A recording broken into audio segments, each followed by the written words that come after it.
Ukrainian President Zelensky begging the West for help as Vladimir Putin wages a brutal war. Do prove that you are with us.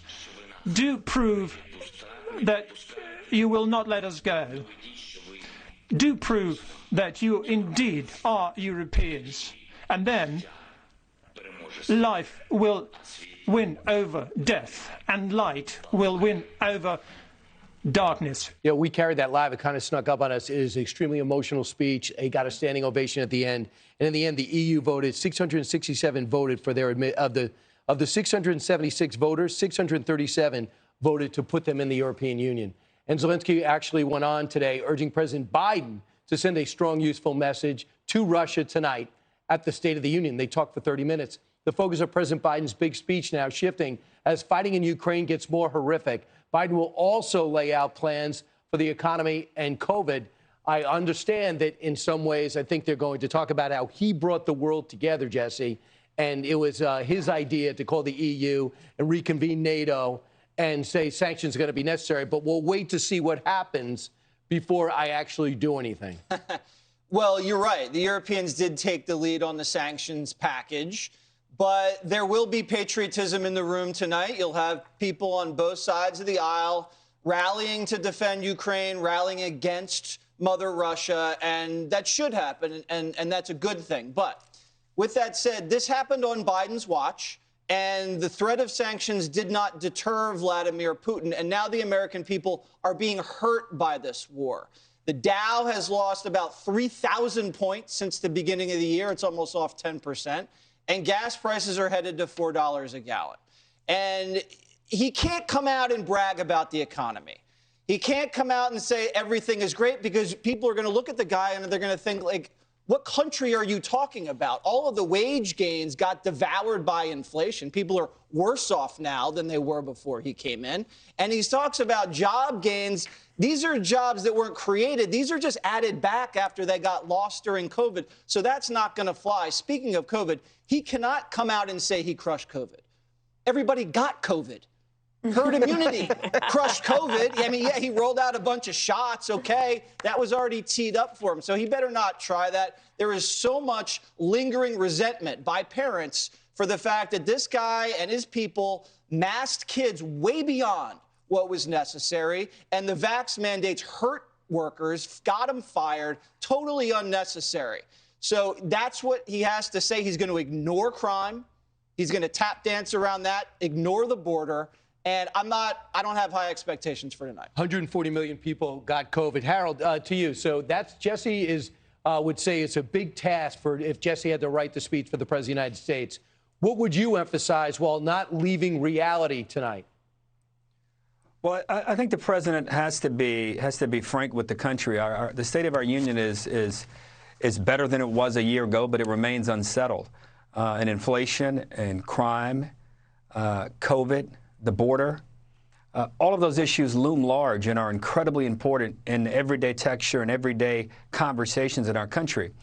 But we would be kidding ourselves if we didn't recognize what we've been talking about on this show and your show, Brian, and across the network for many, many days now. The war in Ukraine, we've all been dragged into it, as President Zelensky has said. And it's caused us all to question how we choose to defend freedom, how we choose to defend independence.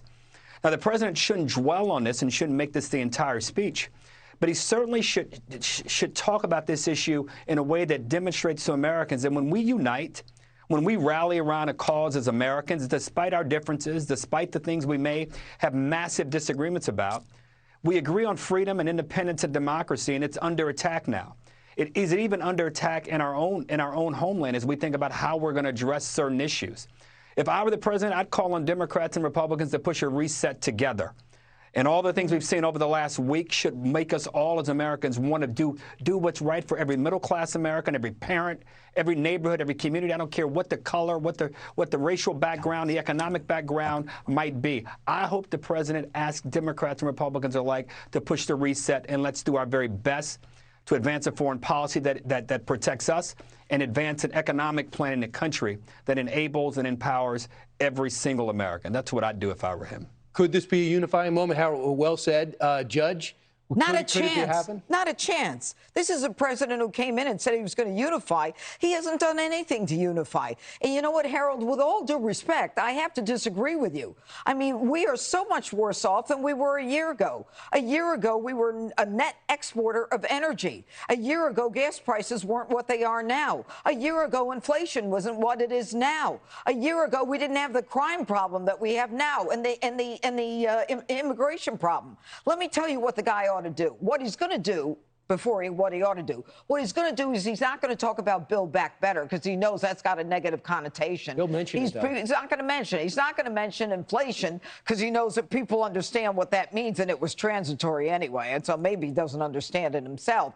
But the problem is, what I want to know from him is why is the energy sector exempt from the sanctions? Why are we essentially funding the Russian war on Ukraine? Stop with this nonsense of, oh, this is an attack against democracy. I'm tired of words. I'm tired of words that are meaningless. Attack against democracy is under attack. I'm tired of hearing it. We are funding the war in Russia. And today or yesterday, Jen Psaki and today Senator Warner, a Democrat, both said, well, we can't turn on the Keystone Pipeline. It'll take years before we see the benefits of that. Hogwash. Last year, we saw the benefits of being independent and with our own energy. So stop with the nonsense and give us a straight talk, and he won't do it. Right. So Judge has a different take. I'm going to watch the show back and get clear how they disseminate it. And I thought I've broken this up different now. So, Dana, you have the job to put this speech together. But Joe Manchin kind of gave you a clue, and so maybe Harold Ford did too. Joe Manchin came out and said, let's stop buying Russian oil and gas and let's start producing our own. And I believe he's still a Democrat. I think, well, he is, and I think that's also one of the reasons you probably won't hear a lot. If he does say Build Back Better, I'd be surprised. But I think we haven't mentioned one thing, which is that polls from ABC News and CBS News this week have shown the president at about a 37-38% approval rating.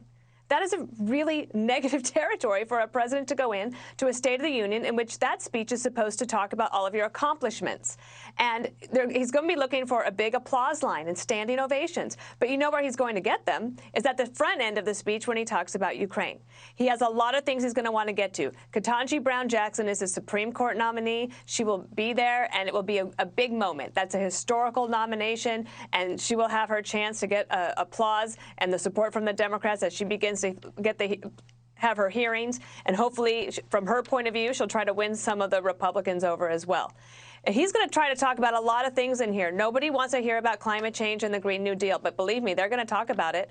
And it's going to be hard to hold people's attention, I believe, because the speech, it takes months to put together, and then you have something like Ukraine upend all of it, and everyone across the government is trying to get their pet project mentioned. In fact, I noticed that the Department of Interior, the secretary there, Deb Haaland, she put out a long statement yesterday about how important it is that we deal with climate change. Okay, fine, I agree. It's not an unimportant issue, but you have to have some sort of an off-ramp for people. You cannot imagine how focused the American people are now on energy policy and what's that's doing to inflation. The other thing is he's going to want to talk about the American Rescue Plan. He sees that as a great accomplishment. But what Americans have done, and the majority of them, has connected the extra money going into the system that helped raise prices on everything else. So a lot of the things that he would want to talk about as accomplishments are vulnerabilities, except perhaps the infrastructure bill. Right, and don't forget, you have a rebuttal, and then you have a rebuttal to the rebuttal. Rashida Tlaib is going to come out and is going to call out her president. I've never seen anything like it. This guy, Congressman Gottlieb, said it's like keying your own car and slashing your own tires. It's going to be an interesting post-game show. Hey, Sean Hannity here. Hey, click here to subscribe to Fox News YouTube page and catch our hottest interviews and most compelling analysis. You will not get it anywhere else.